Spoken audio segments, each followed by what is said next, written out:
Donc Victor, merci d'être avec nous aujourd'hui.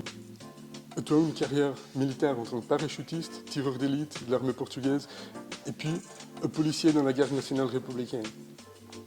Quelle était ta motivation à l'époque? Qu'est-ce qui t'a motivé à intégrer ces équipes? Bon, déjà, merci beaucoup pour l'opportunité.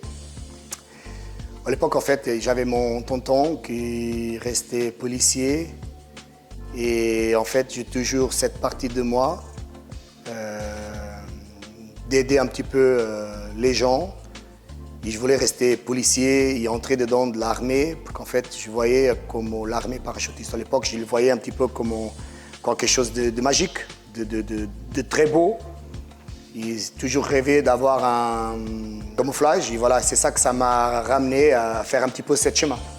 Donc pendant ce temps, as-tu des anecdotes, quelque chose que tu aimerais nous raconter autant que la partie militaire comme la partie policière? Si tu veux jouer un petit peu, voilà, j'ai fait une carrière militaire très dure. Voilà, le parachutiste portugais, c'est une armée très dure.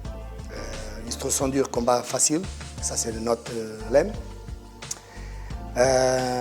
Quelqu'un comme moi, que je voulais entrer sur une police à l'époque, voilà, la vie a fait que je ne pouvais pas entrer. Quand je vais rentrer dedans de la police, il n'y avait pas de place tout de suite pour entrer dedans de la police spéciale portugaise. Et d'un coup, ils se me voyaient sur le terrain et parfois j'avais des interventions. Ah, venez, machin, il y a quelqu'un qui est entré dans la maison. Tu arrives, il y a un canard dans la machin. Tu te dis, mais c'est quoi cette vie? Je ne veux pas cette vie pour moi. Et voilà, je suis quelqu'un qui j'ai toujours aimé un peu l'action. Voilà. Je viens d'une, il faut le dire quand même, d'où je viens. Je viens d'une, vous ici, vous appelez beaucoup la cité. Une cité pour nous, c'est rien. Chez nous au Portugal, nous, c'est un petit peu plus la partie favela, voilà. C'est là que je viens. J'ai grandi dedans de ça. Et on se dit, nous, on se bagarrait tous les jours. Tous les jours, chaque 10 minutes. On dit comme ça. Tu as également pratiqué de nombreux sports de combat, notamment le full contact, le ninjitsu, l'aïkido et le capoeira. Pourquoi avoir choisi ces disciplines? Pourquoi le Krav Maga?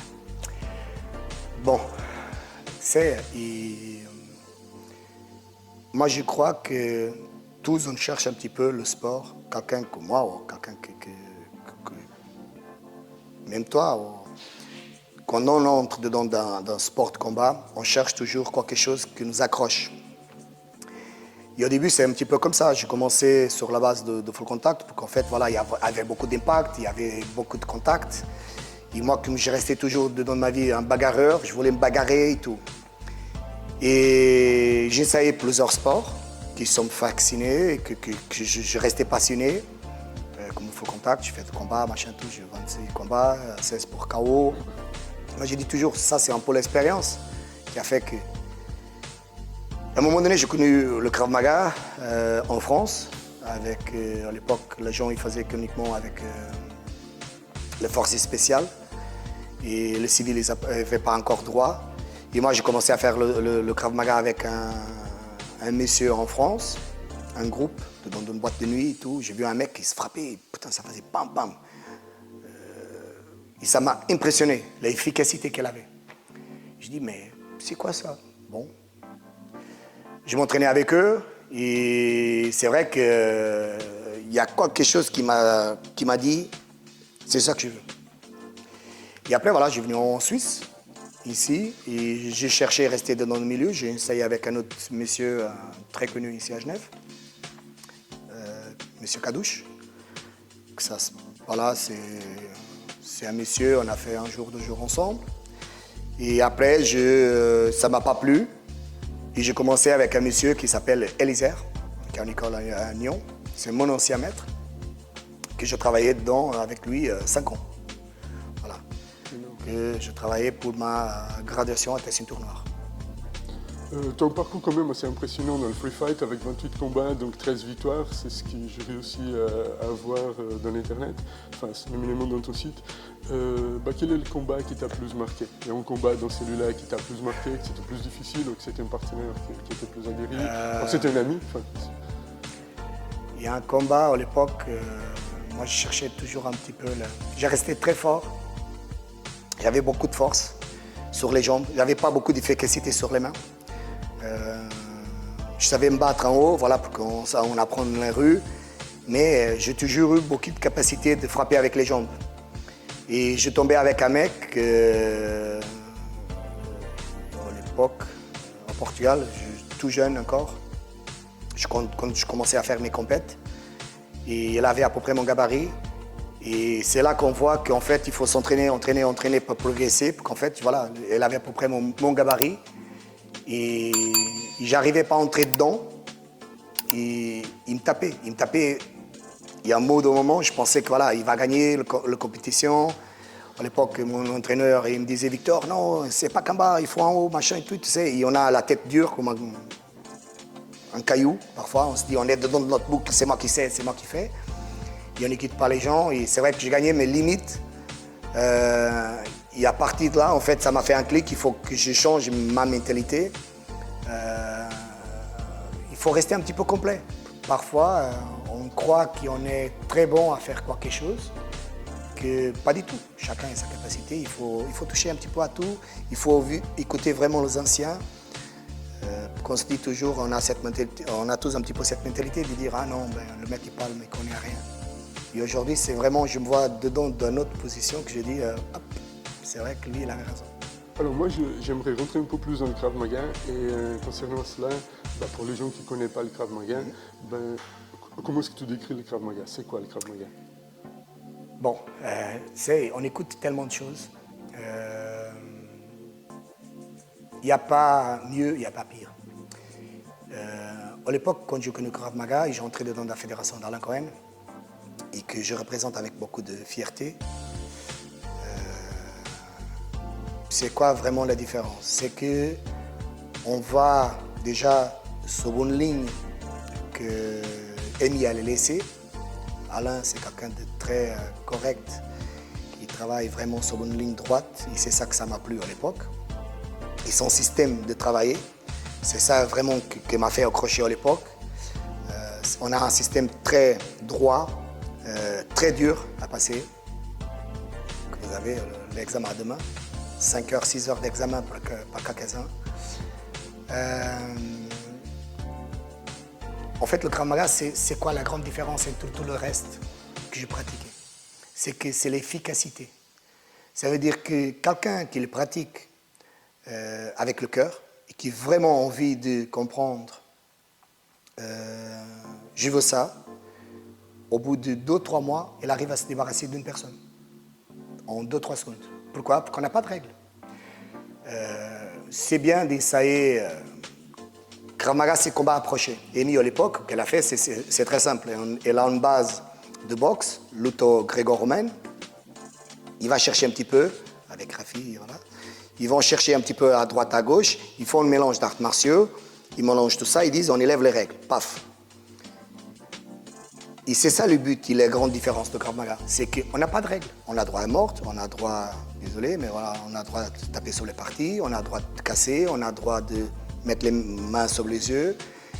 On a droit de tout faire. Et cette liberté, quand les gens ils comprennent ça, ça va très vite se dire, si on vise, je les fais mal. Et c'est ça que ça fait l'efficacité, c'est ça que ça fait vraiment la différence d'un sport de combat et le Krav Maga. Excellent, merci. Sans nommer quelqu'un, est-ce que tu peux parler du moment où le Krav Maga a fait la différence, qui fait aussi une différence significative dans la vie d'un de tes élèves? Il y a plusieurs qui sont passés pour une situation qui sont dit merci. Voilà, des gens qui sont venus de France, qui aujourd'hui sont avec nous, d'accord? Et qu'ils avaient déjà un bon niveau, ils sont revenus ici, chez nous, pour pratiquer le Krav Maga. Ils sont passés pour une situation d'attaque koto.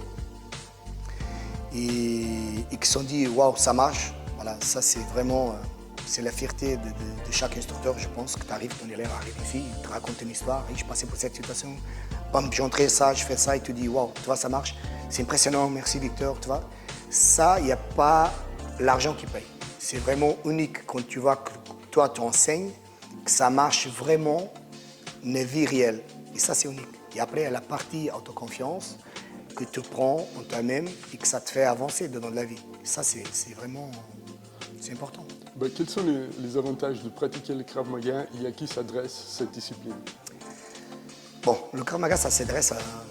Là, j'ai commencé une étape, tout jeune. J'ai commencé une étape, je n'enseignais pas les enfants. J'avais minimum âge 10 ans. L'école, maintenant, elle a repris avec la commission technique. On a repris la décision de prendre des enfants. Ça fait bientôt 2 ans. Et moi-même, j'ai repris 2 enfants au Portugal maintenant, parce que je suis au Portugal. Et j'ai en ce moment 6 élèves de 6 ans à 10 ans. Et après, les 10 ans, ils passent avec les adultes. Il n'y a pas vraiment d'âge pour commencer. À 6 ans, tu lui enseignes des choses basiques. Et l'avantage, c'est qu'aujourd'hui, on sait tous, il y a le bullying, il y a les hommes, les femmes qui tapent, l'agression, la façon de parler.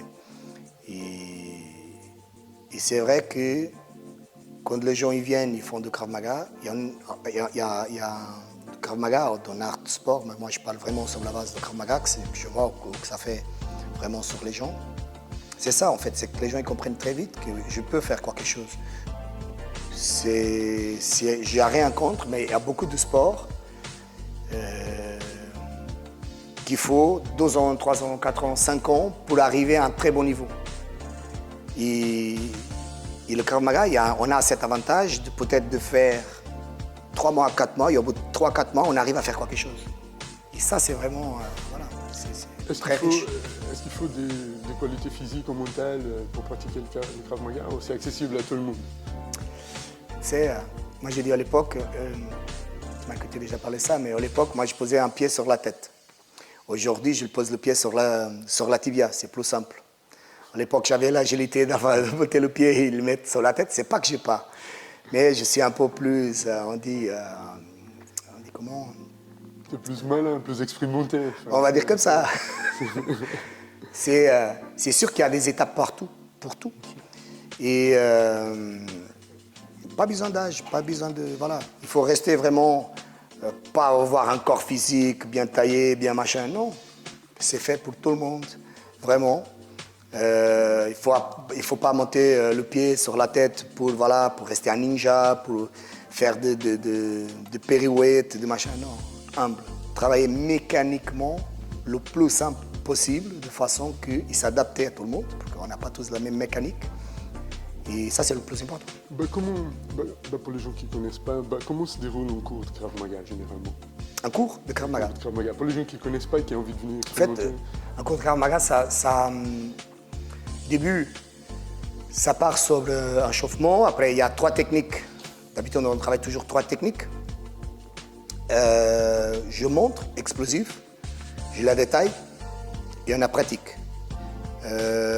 Et en fait, on reste toujours limité sur les 3 techniques. Pourquoi? Pour pas que notre cerveau, c'est prouvé que, voilà, au bout d'un moment, notre cerveau il commence à perdre, si on donne beaucoup d'informations. Il faut rester le plus simple possible, le plus efficace possible. Et de façon qu'on arrive, voilà, que l'élève il sort d'ici, il comprenne quelque chose. Voilà. D'un coup, c'est les 3 parties.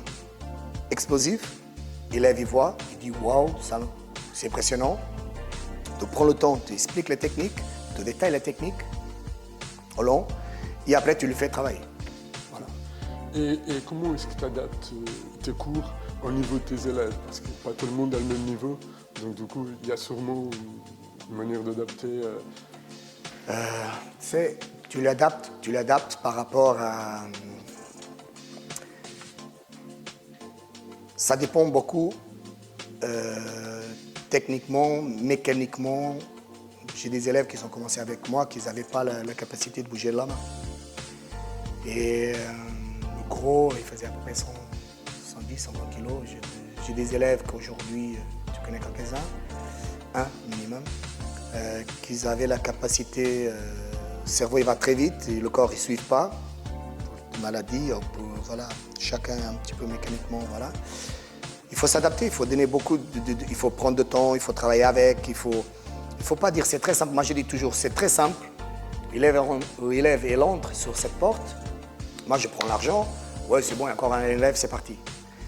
Mais il faut bien se dire que si la personne est entrée dedans de cette porte, elle a pris de temps de venir ici. Il faut que tu prennes de temps pour lui aussi.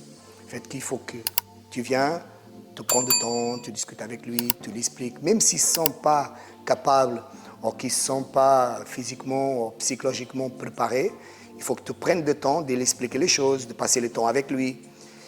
Et ça, c'est très important. Économiquement parlant, Ouais. est-ce que c'est possible de vivre en tant qu'instructeur de Krav Maga? Bon, j'ai commencé ça en 2000, on discutait ça. Moi j'ai commencé en 2009 à faire de Krav Maga. En 2013, je trouvais cette salle et je commençais à donner mes cours. Et j'avais un rêve, une passion qui m'a touché à l'époque. Et je dis, je veux venir instructeur. Je n'ai jamais pensé à arriver au statut que j'ai arrivé aujourd'hui. Je faisais ça pour passion. Et l'année passée, je suis parti au Portugal pour vivre d'un rêve. Ça veut dire qu'au jour d'aujourd'hui, sûr qu'avec beaucoup d'orgueil, d'avoir des personnes qui me suivent, parce que ça c'est le plus important, tu restes honnête, humble, correct avec les gens, et avoir des gens derrière toi qui te suivent ton projet. Aujourd'hui, j'ai une école avec quatre écoles à Genève, avec un directeur technique et un directeur administratif, toute une partie commission technique. Et là, je suis parti au Portugal, j'ouvre la sede à niveau européen de notre école. Voilà, on ouvre quelque chose là-bas avec 200 mètres carrés, que c'est un rêve, que prend le chemin nécessaire pour que voilà, aujourd'hui je vive de cette rêve. Ça fait 12 ans bientôt. Sinon, on te félicite. Tu représentes la fédération de Krav Maga israélienne Alain Cohen. Peux-tu nous raconter comment tu as rencontré Alain et comment cette collaboration a commencé? Alain, c'est quelqu'un de... J'ai connu, comme je te parlais tout à l'heure, j'ai connu Christophe, c'est mon maître. C'est quelqu'un qui est très techniquement, il est quelqu'un de très bien. Pour une raison spécifique, voilà, elle a quitté la fédération et à l'époque, mon travail avec Alain, je suis quelqu'un que quelqu'un que j'aime bien travailler très dur. N'importe quelle technique qu'on va montrer à les élèves, il faut avoir d'impact, obligé. C'est comme ça que ça se passe, parce que si on ne donne pas d'impact, ça ne marche pas. Je vais le sentir après. Ça veut dire que c'est obligé d'avoir d'impact. Si on n'a pas d'impact, ça ne marche pas. Il fait que Alain Cohen, que ça m'a plu à l'époque, quand je commençais à faire son binôme et que je commençais à travailler avec lui, c'est que moi j'ai une capacité que je ne sors pas autant de douleur. Voilà, chaque personne elle est comme elle est. Et moi j'ai un peu cet avantage, on va dire comme ça, de ne pas sentir de douleur. Et on a commencé à travailler ensemble. À l'époque avec Alain, j'ai commencé à participer à des stages et j'ai commencé à aller un peu plus loin. Et c'est vrai qu'on a aujourd'hui, c'est pas qu'un maître, c'est pas que mon maître Alain Cohen. C'est mon ami, c'est quelqu'un que j'apprécie beaucoup comme personne, son travail, je l'admire beaucoup. Voilà, il y a un chemin tellement grand pour arriver où elle est arrivée et aujourd'hui, voilà, je suis avec lui. Dans ton développement et dans le développement des écoles, est-ce qu'Alain Cohen il joue un rôle là-dedans? Bien sûr que oui, parce que c'est très important. Aujourd'hui, je suis Victor Dominguez. Tu arrives à Genève, tu te demandes c'est qui Victor Dominguez. À l'époque, ça restait, on rigole encore toujours, mais à l'époque, il y avait, quand j'ai ouvert la salle ici, il y avait le petit portugais. Ah, le petit portugais, il a ouvert une salle là-bas, machin, tout. Aujourd'hui, tu parles de Krav Maga, il se parle, ah, il y a l'école, il y a Victor Dominguez, ah oui, il fait ça. En fait, ça change. Il y a un statut, et cet statut, c'est pas moi qui l'ai créé tout seul, c'est quand tu as une fédération, un poids derrière de toi, que tu représentes quelqu'un, et que tu respectes cette fédération et cet chemin derrière, pas que lui, pas qu'Alain, il y a Rafi derrière aussi. sûr que ça pèse énormément sur les élèves. Les élèves, ils viennent, c'est pas le mec du coin, c'est pas le « Ah ouais, les ceintures noires, ouais, c'est très bien ». Et après, il n'y a pas une évolution. Et moi, je suis quelqu'un qui j'aime bien quand je fais ma ceinture noire, j'ai commencé, tac, tac, tac. Ben justement, j'aimerais venir parce que je sais que tu as une formation continue avec des experts comme Raphaël Chris et Alain Cohen. Ben, comment ces formations influencent tes cours après dans l'avenir? Comment... C'est très important, tu sais, c'est que... C'est l'évolution. C'est l'évolution. C'est comme tout. Il y a des gens, je vais te donner un exemple, voilà, un très bon ami, il y a Jouka. Jouka, il fait des compétitions, il fait du GGB, c'est quelqu'un que je respecte énormément. Il travaille, il fait des compétitions, il se pose en cause. Elle est là, il travaille, il fait son programme, il travaille. Nous, c'est pareil. Moi, je pouvais bien rester, arriver en statut de ceinture noire, bon, je suis bien, tranquille et tout. Mais si tu ne te mets pas en cause et tu ne veux pas progresser, un bout d'un moment, tu vas stagner. Il faut travailler. C'est ça que j'ai fait. Je travaillais en France, je travaillais en Israël. Voilà, j'arrivais en Israël. Et à un moment donné, je commençais à travailler en France pour faire ma graduation en France. Et en fait, ça se passait pareil. Pourquoi je partais en France? Beaucoup de gens me disent, tu viens faire quoi ici? Pour me mettre en cause, pour me faire évoluer, et pour me dire aussi, peut-être je suis capable, je ne suis pas capable. Et en fait, ça fait évoluer. C'est vraiment... Ben, j'ai vu justement que en 2023, tu as décidé de partir au Portugal, tu nous avais déjà dit. Tu es également instructeur à l'école Dragon Spirit à Annecy. Tu as les écoles by Victor Dominguez à Genève et au Portugal. C'est difficile de gérer tout ça? C'est complexe? C'est une passion. C'est une passion, il y a beaucoup de passion. C'est pas la question de rester difficile, il y a beaucoup d'orgueil derrière quand tu vois quelqu'un que... Voilà. Bruno, tu as cité Bruno de Dragon Spirit, c'est une très bonne école, c'est un grand ami à moi. À l'époque, je peux te dire que je fais vraiment une évolution et je donnais un pas parce que c'est pas tout le monde qui a l'opportunité d'avoir, comme j'ai eu, d'avoir 98 élèves sur une salle, donner des cours toute seule. C'est-à-dire que moi j'avais 98 personnes toutes seules, tout le lundi. J'avais 90, 80, 70 personnes minimum, tout le lundi. J'avais des élèves comme ça. C'est vrai que physiquement, psychologiquement, gérer toute cette gens et des questions, ça te fait évoluer énormément. Les gens ils disaient, mais comment c'est possible, un instructeur, machin, tout. Même voilà, quand je passais en France, les gens disaient, mais 70 personnes, mais t'es fou. Oui, on avait des cours grands. C'est vrai que ça nous fait grandir. Pourquoi? Au début, ça fait un peu peur, pour qu'on dit, waouh, c'est énorme. On passe peut-être, comme j'avais 25 élèves dans une salle, et on passe à avoir 50, 60, 70 élèves tous les lundis. C'est vrai que ça te fait progresser énormément. Et ça, c'est vrai que c'est une partie de ma vie, 4 ans que j'ai donné à Dragon Spirit, à Bruno, que ça a énormément m'aidé à arriver où j'ai arrivé aujourd'hui. Et après, c'est vrai que voilà, au Portugal, ça arrivait un petit peu comme ça aussi. C'est un rêve que ça tient toujours. J'ai 4 écoles là-bas maintenant au Portugal, bientôt 5. On va voir. Ben, j'ai juste 3 dernières questions et Ouais. puis je te dérange plus. Quelles sont selon toi les conditions nécessaires pour devenir un bon instructeur de Krav Maga? Le plus important, il y a une chose que c'est simple. On dirait simple. Mais le plus important pour moi, c'est rester humble. C'est quoi rester humble? Aujourd'hui, c'est facile de parler, parce que moi, je suis là. Mais à l'époque, ça n'a pas resté comme ça, parce que voilà, je me connais bien et je n'ai pas toujours resté comme je suis aujourd'hui. Mais il ne faut jamais... je vais te dire une chose que Rafi m'a dit dernièrement en Israël, quand il m'a donné ma 5e d'année en Israël. Alain, il m'a passé la ceinture. Après, on a parti à manger avec Rafi, on a discuté tous ensemble et tout. Et Rafi m'a dit une chose on a refait un stage au Portugal avec lui. Il m'a redit la même chose. Que c'est important. C'est Victor, la ceinture, c'est pas tenir le pantalon. Ça veut dire que il ne faut pas que les gens ils se croient qu'ils ont une barrette, 2 barrettes, 3 barrettes, 10 barrettes qui se croient mieux que quelqu'un d'autre. Il faut vraiment que les gens ils se disent, ok, je suis 3e dan, je suis ceinture noire, je suis très bon, mais je suis vraiment. Parce que si je suis là aujourd'hui, je suis ceinture noire, il n'y a rien devant de moi, personne devant moi, ça veut dire qu'il faut que je pose une question.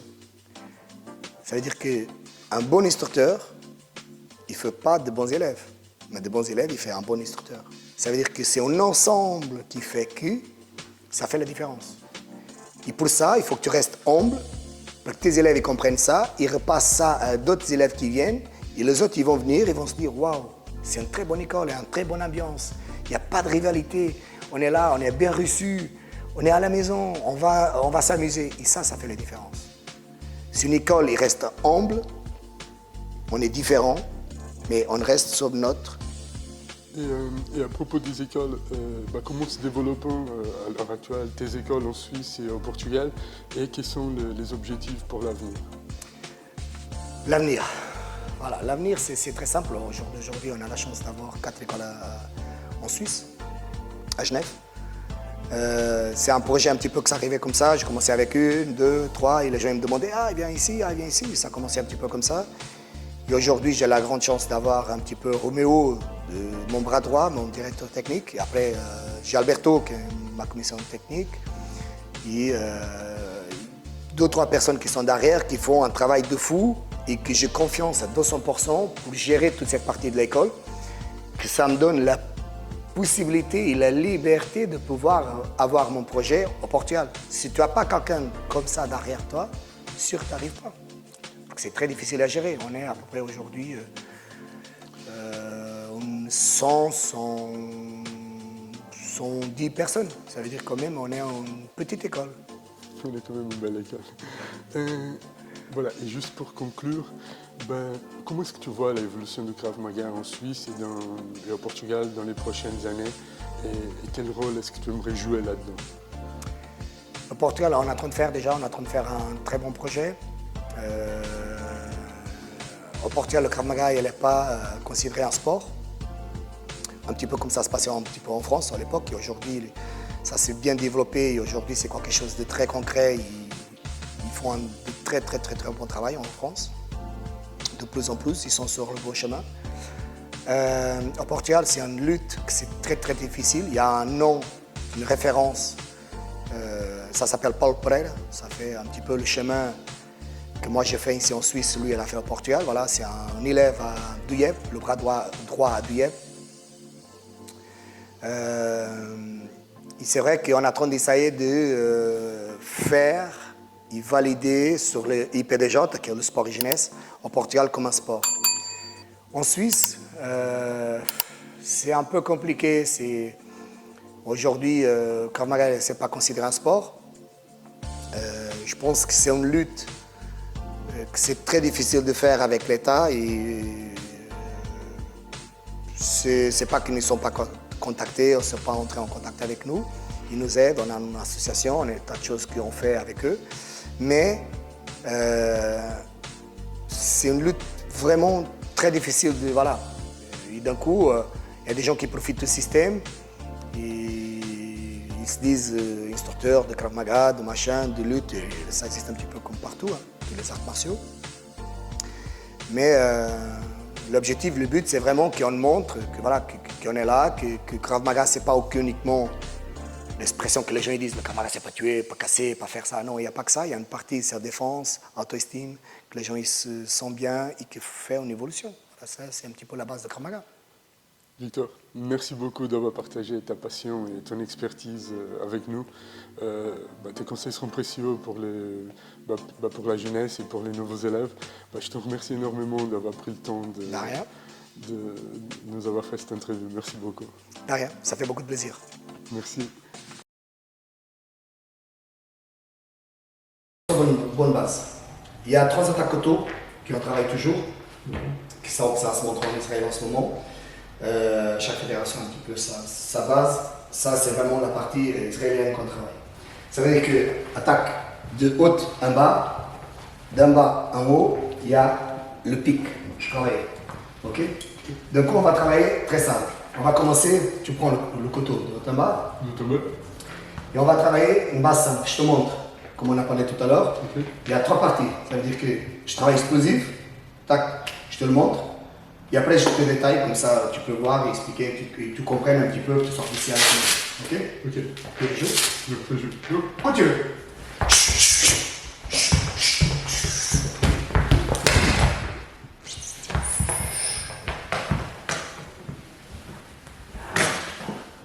Et ici, tu remontes. C'est côté.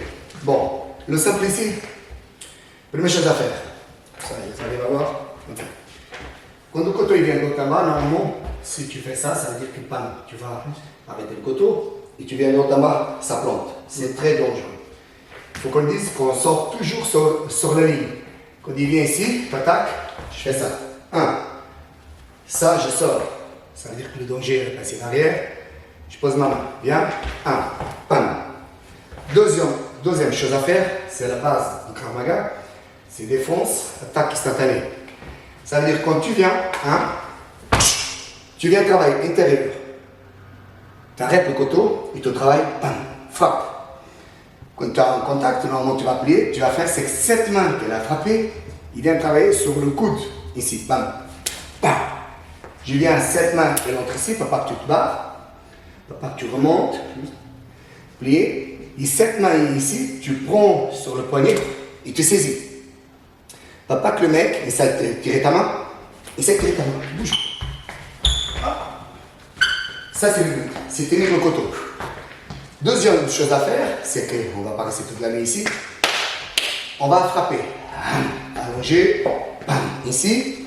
Et quand on allonge, on travaille la jambe droite qui frappe, on ramène au sol, bam, et on ramène deux mains.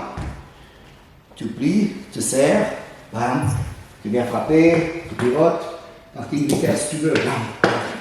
Tu piques, tu remontes, tu frappes, tu pars en pied, immobilisation. Bien. Allez, on va mettre ça en pratique. Bien. Roberto, prends le couteau. Tac. Allez, c'est parti, on y va. Non, tu viens chercher, quand même. Tu ne vas pas chercher le visage, tu viens arrêter. Travail intérieur. Tu sors et tu frappes côte flottante. Je te veux hors de la ligne du couteau. 1, bam, bam. Maintenant tu tiens la main, tu verrouilles cette main ici, et cette main elle vient là. Tu verrouilles là. Ici. Ok. Et là maintenant tu lances ta jambe arrière. Bam, tu frappes, tu ramènes ta jambe arrière, hop, et tu descends. Et voilà. Le but c'est péter l'épaule. Bam. Tu remontes, tu pars en clé, tu frappes. Ok. On refait, change maintenant. Ça, ils arrivent à voir le temps. Tac, tac. Allez, c'est parti. Allez, bam.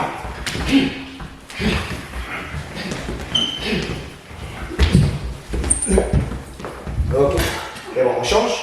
Le plus important, c'est tout ça. C'est ramener au sol, faire une immobilisation et appeler d'aide. Allez, tac, bam. Non, viens ton couteau. Viens remettre. Non. La base, il faut que tu penses une chose. Pourquoi c'est très simple. Tu saisis ici. Tu saisis ici. Tu ici. Ça va passer, c'est que ça, main. Il va pivoter, il va entrer dedans. Ok. Et là, il plante. Cette main, elle vient boiter ici. Ton coude, il verrouille. Fini. Cette main, elle fait dedans. Cette main, elle serre ici. Et tu verrouilles. Tu verrouilles. Tu tapes, tu verrouilles. Bam. Tu verrouilles ici. Allez, bam. Tu verrouilles. Bam. Voilà. Voilà. Et là, tu pars. C'est bon. Ok. Ça, c'est l'attaque de haut en bas. Ça veut dire que j'attaque ici, je rentre. Toujours, c'est très important, c'est pour ça qu'on sort de la ligne. Voilà. C'est que normalement, on va toucher toujours sur le point vitaux. Paf, ici. En bas. Ça veut dire qu'il va tenir le couteau. En bas. Voilà. Il vient d'en bas. Ok, ça c'est le but qu'il démarre. Normalement on dit réfléchit, elle a pris le couteau, elle a réfléchi, il vient, et elle attaque d'en haut. D'en bas il y a la rage. Le mec il prend le couteau, il réfléchit, la rage il vient, il y a toute la force de bras qui vient, et ça c'est très dur à défendre. Ça veut dire qu'il vient ici, ok? Bon, première chose que je vais te demander, C'est très simple, pour pas que je te blesse, c'est que tu vas descendre ta tête ici. Pourquoi? Parce que c'est très simple. La première défense, je vais le faire tout doucement. Quand tu attaques, c'est ça, ok? Moi, je vais les travailler ça. Pour pas que je te blesse, ce que je vais faire, c'est que comme ça, je peux créer mon impact. Moi, je travaille toujours avec l'impact. Tu descends ta tête, comme ça, tu vas voir un coup. Je vais te montrer d'abord, pour pas que tu te sens comme ça, tu t'habitues un petit peu, comme ça va passer bien. Tu vois? Ça, c'est l'impact qu'il va avoir. C'est très important. Pourquoi c'est important? Pour que si je te montre une technique que ça fait ça, ah ouais, mais ça marche pas. Pourquoi on fait? Il n'y a pas l'impact, non. Il faut avoir l'impact. Tu descends ta tête, tu travailles sur la ligne droite des cervicales, il n'y a pas de danger. Bah, tu crées un impact. Ok? Et là, tu peux le travailler en force et en puissance. Ok? Allez, c'est parti, on y va, quand tu veux.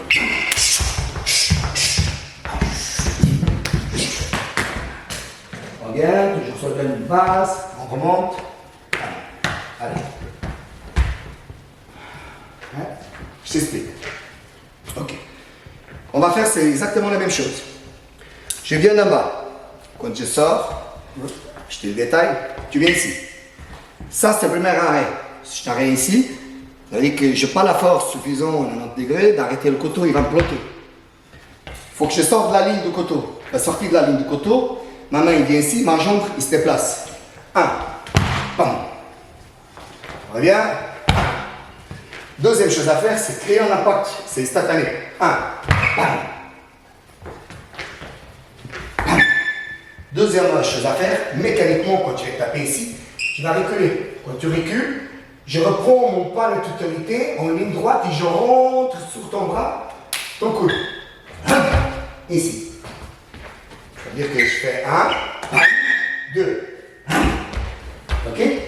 Ici, c'est exactement pareil comme on a fait tout à l'heure. Et on va faire ça. Allez, tout doucement, on fait 1, pas peur, toujours. Bras à 90 degrés. Pourquoi? Si tu fais ça, ça va entrer ici. Tu arrêtes, et cette jambe, il faut que tu la trouves là. Dors. On revient. Voilà. Plus là. Voilà. Il faut que tu laisses tomber ton poids ici. 1. Voilà. Ici. J'accroche avec le mouvement. Maintenant, tu accroches ta main ici. Tac. Ta main, il va exactement pareil comme tout à l'heure. Devant ta main. Tu verrouilles ta main ici. Tac, bien verrouillé. Et là, tu tiens le couteau. Et là, je. Là, tu frappes. Frappe, frappe, frappe, frappe, frappe. Là, tu frappes. Et là, tu ramènes. Ok? Allez, c'est parti. Hop. D'abord. Allez, bam.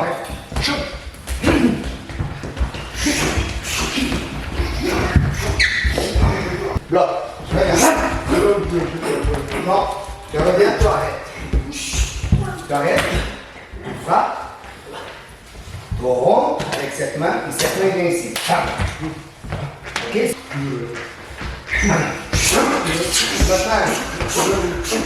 voilà. Tu verrouilles, tu ramènes ça. Et tu ramènes ça. Allez, voilà, c'est bon. Allez. Ouais. Pam, pam, pam. Voilà. Très bien. C'est bon. Ok. C'est très important de verrouiller la main. Ok. Troisième technique. Respire. Bon. Troisième technique, c'est une technique, il y a beaucoup de gens qui se mettent en cause, c'est en fait ce qu'on appelle l'attaque en pique. Ça veut dire que la personne, elle a réfléchi ce qu'elle a fait, je ne vais pas le laisser rentrer en boîte de nuit, Ruben elle est là, il ne m'a pas laissé entrer, il m'a fait chier. Je dis bon, je rentre à la maison, je vais chercher le couteau, je sors mon couteau, je viens, je discute avec lui. Hey, ça va, tu te rappelles moi? Bam! Et ça sort. C'est une attaque très vicieuse. Je suis ici, ça démarre d'ici, bam, pique. Il est caché, il démarre, paf, un pic. Ok? D'un coup,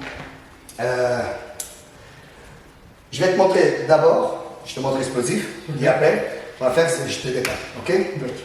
Tu la caches? Si tu veux la cacher comme ça, c'est très simple. Il faut voir des choses, c'est important dans la vie, dans la vie réelle. C'est que si tu fais quelque chose comme ça, là ça sera automatiquement. Et ça s'appelle la distance de sécurité, c'est pareil ici. Moi je vais voir que tu es loin, là je m'écarte. Si tu mets ta main comme ça, plus naturel, tu vois, là, ça se voit pas, le côté il est caché. Ça veut dire, c'est d'ici que ça démarre. Quand tu veux, tu démarres. Quand tu veux. Oui, quand tu veux.